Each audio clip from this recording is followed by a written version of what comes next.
Hello and welcome. In this video I'm going to show you how to use the expanded short multiplication method. This method is usually used in year 4. So imagine I have the sum 124 multiplied by 2. Using my place value knowledge, I'd write down the 124 and I'm multiplying it by 2. That goes in the ones column. And then a line underneath. Now I'm ready to start. So first of all I'm going to multiply my ones together. So it's called the expanded method because I'm going to show you down the side in my brackets my thinking.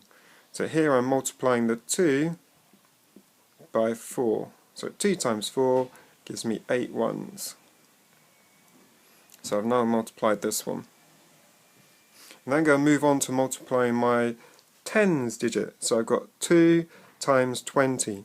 So I'm going to write that down here, 2 times 20. So I know that 2 times 2 gives me 4, but because it's multiplying by 20 it's 10 times bigger, so I need to put a 0 in the ones column. I've now multiplied by my 10. Finally, I need to multiply my 2 by my 100.